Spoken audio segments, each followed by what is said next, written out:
C'est bon? Là, parfait. Ah, t'as vu le décor, t'es allé ouf. Première. Parfait.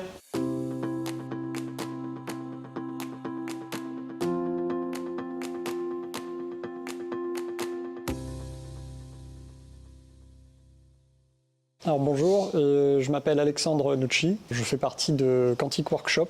Donc nous sommes 3 associés plus une personne qui fait la 3D avec nous régulièrement. Et nos métiers, c'est de construire des décors de cinéma, théâtre, événementiel, pour des particuliers, pour des pros. C'est vraiment, on cible des gens qui ont besoin de décors. On va partir de leurs idées jusqu'à la réalisation du décor qui sera installé, fini et qui va servir soit pour un film, soit pour un événement, enfin ce que les gens veulent en fait.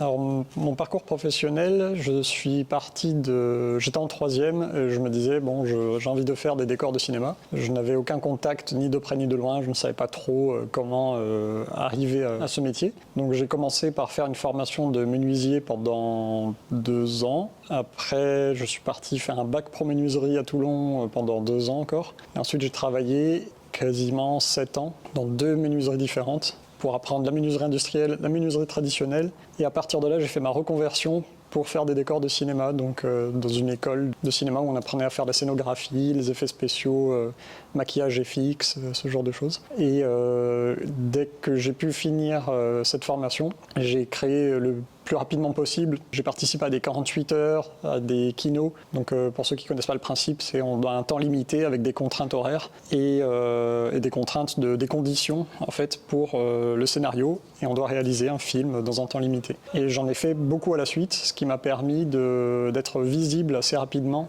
que les gens se disent « Ah, quelqu'un fabrique des décors, je veux contacter cette personne. » Voilà. Et j'ai beaucoup communiqué à l'époque, c'était sur Facebook, pour montrer ce que j'étais capable de faire. Parce que quand je montrais des projets de menuiserie, forcément ça ne parlait pas aux gens du cinéma en fait. Et donc à partir de là, j'ai commencé à avoir un premier atelier, puis un second, puis ça n'a fait qu'augmenter, et jusqu'à aujourd'hui arriver à Quantic Workshop.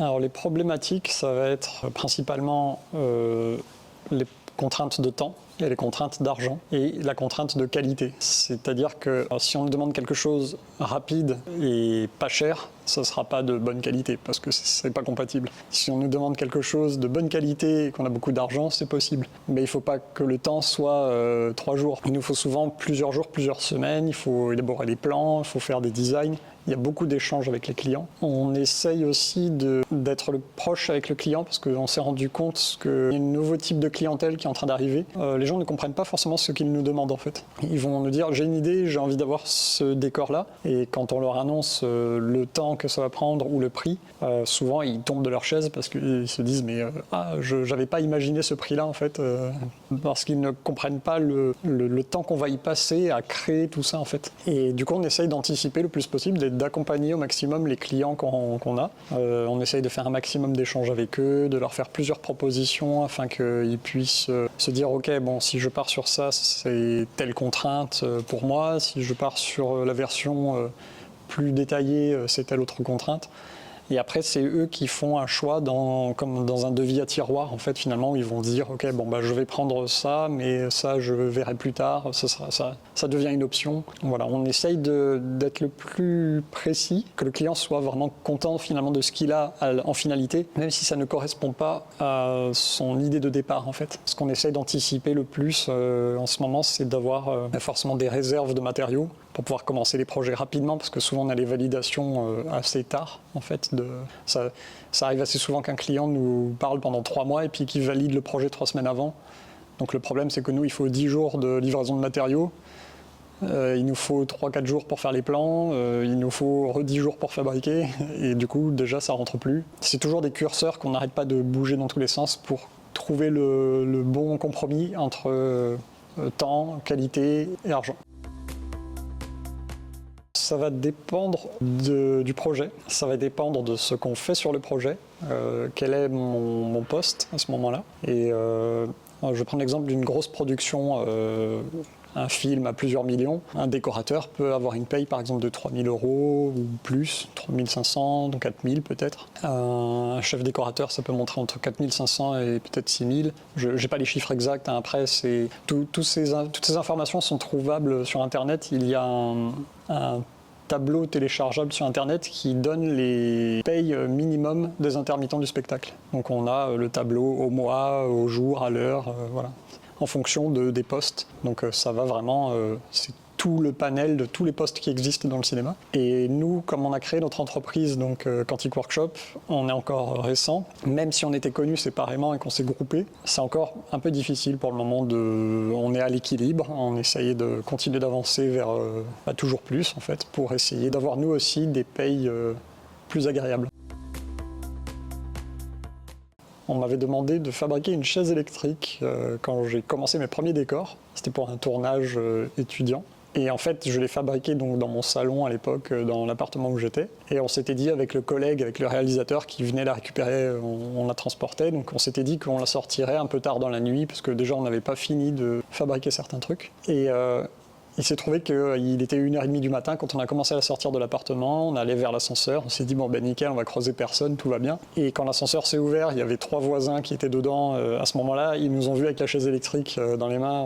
On a dû leur expliquer que c'était pour un tournage, machin. On est passé un peu pour des fous. Et on descend, on en croise encore 2 autres en bas dans le hall, et puis encore un qui fumait dehors. Et j'avais jamais vu autant de monde dans cet immeuble que ce moment-là en fait où je sortais avec la chaise électrique. Alors, ceux qui voudraient se lancer dans ce métier, il faut comprendre que selon le poste visé, selon l'envie aussi, moi par exemple, je sais que je ne voulais pas faire de long métrage parce que j'avais pas des retours qui m'intéressaient de gens que je connaissais qui travaillaient sur des longs métrages. J'ai toujours voulu rester sur des petits ou moyens projets qui étaient à échelle humaine en fait, où on a le temps de rencontrer l'équipe.